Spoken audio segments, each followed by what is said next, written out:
I want to touch on two things. One being when we're dealing with the board, after the board makes a decision, I want to explain that process and what your appeal options are when you come back from the board. And then I also want to talk about a case that's kind of come out that may affect a lot of veterans. So I just kind of want to put you guys on notice about that. So let me first start with appeals at the board. I'm only going to go into the AMA appeals. So these are ones that are in the current system that we're using. I'm not going to talk about legacy appeals. And I want to talk about what happens when you file an appeal to the board and the board makes a decision. Once you file that appeal and you get a decision from the board, you are going to get a couple of answers. You can get a grant.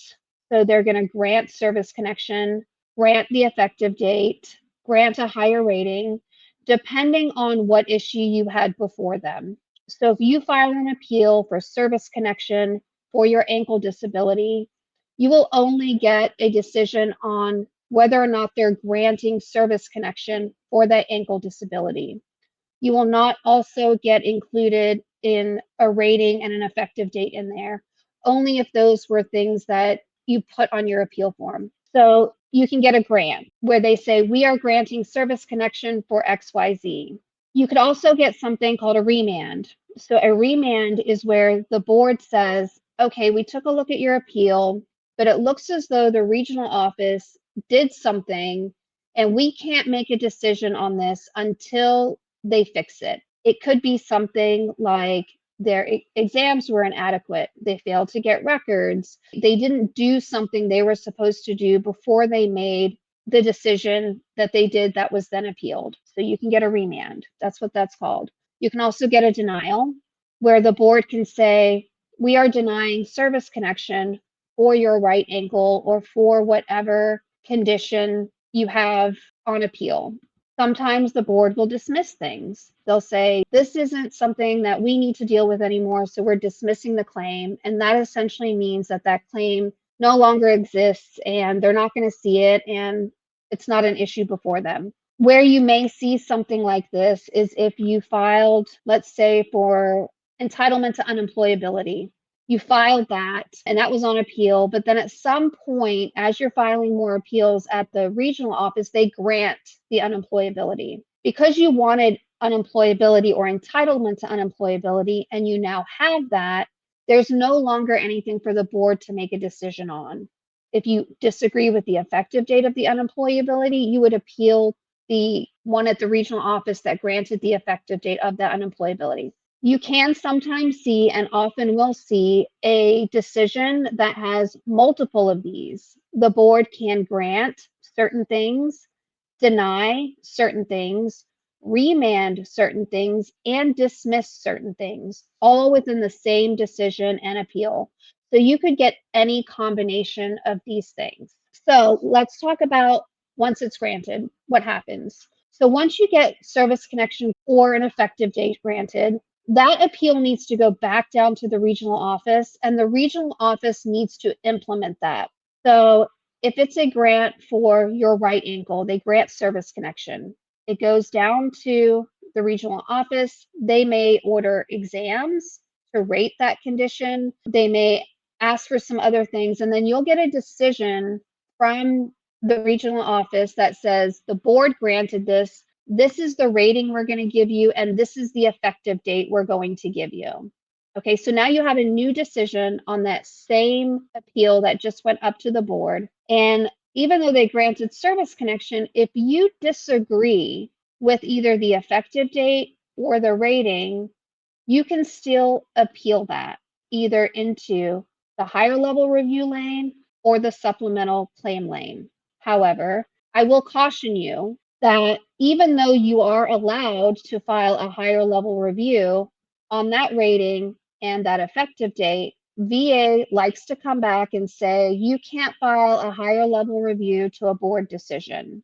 Even though that's not what you're doing, the board decision was the grant. Here it's an effective date and rating issue. So you can actually go higher level review. And that brings up its whole set of issues. So if you've done that and you've gotten some letters from VA saying you can't file a higher level review, that's not always true. You can file appeals to the effective date and the rating when it's coming from a grant.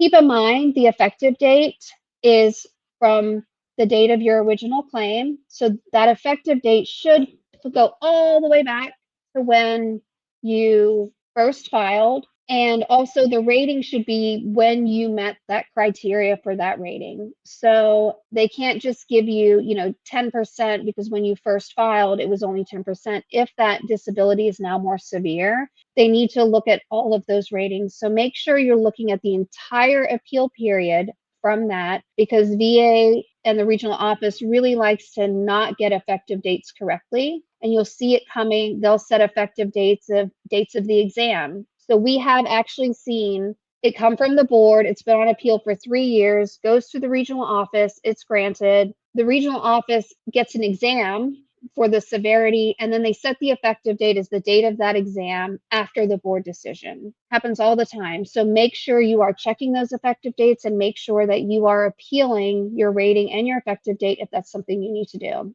So now remands. A remand means that VA is sending it back to the regional office. There will usually be pretty detailed instructions from the board in what the regional office needs to do. So you can read that in your board decision, whether it's getting records, if it's another exam, whatever the issue might be, you're going to know what VA needs to do in order to fix that and give you a new decision. Once you get that new decision, after the development, you have all of your appellate options are open again.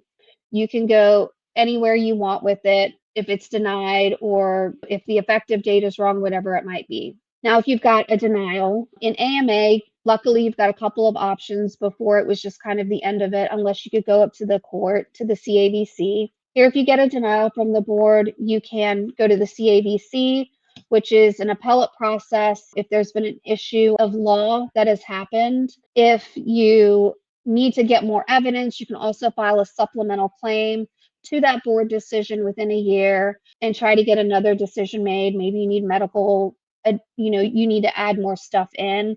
Again, that also continues the claim. So if you do eventually get granted, make sure that you're checking your effective date and it goes for the entire period that you kept everything on appeal. So that's the nitty gritty of what happens after board things. If you have a case up at the board, I hope that helps. Now I just want to kind of talk to you guys about something that may affect a lot of people. It's in the works. It's not quite finished yet, but I do want to kind of put you on notice because once it's done, you all might start receiving some letters. So essentially, there was a case that went up to the CAVC, and there has been a class certified, meaning that there's a class action against VA where and this is dealing with legacy appeals only. So this is not AMA appeals. This is only appeals that deal in the legacy system. So what happened was when people were filing their substantive appeals, which is a VA Form 9, meaning they got a decision at the regional office and they wanted to appeal it to the board,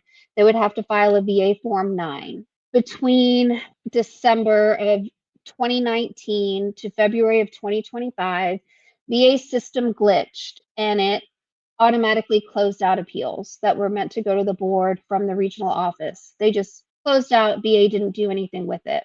So there's a class action right now that is trying to get VA to pull all of those claims that were automatically closed for no good reason and have them re-adjudicate them or take action on them and reopen them. So if you are a veteran that filed a VA Form 9 and your claim was just automatically closed by VA, you are going to be automatically included in this class. There is no payout. There is no settlement. It's not like a normal class action. What this class action is asking for is that VA will go back and reopen all of those appeals that were closed and allow the clients or the veterans to get those reworked. Currently, the status of it is they haven't come up with a settlement agreement yet. It's in the final stages, from what I understand, that they're working on the details of how VA is going to accomplish this. So what this means for you is if you are in that class, VA is likely going to have to notify you and let you know that you had an appeal that was automatically closed, and these are the options, and this is what you need to do. That's what that is. When this goes through and you see those letters, that's what this means and what that means for you. I'm going to have Nate link a website that you can go to read more about it, to tell you whether or not you qualify, what's going on, how to handle things, what to do if you already have a representative. And there's just a lot of great information on there. And so I do urge you to go ahead and take a look at that, because this could open up a lot of claims for people. I want to say the initial numbers right now are in the tens of thousands of people that these claims were closed out. And so it's a lot of you guys. I'll try to keep you updated as we hear more. That's what's going on with that. Hey, Nate here, Hill and Ponton's video guy. The video you just watched is expanded on further in this one right here. Learn something more, increase your rating. As Matt always says, knowledge is power. So go ahead,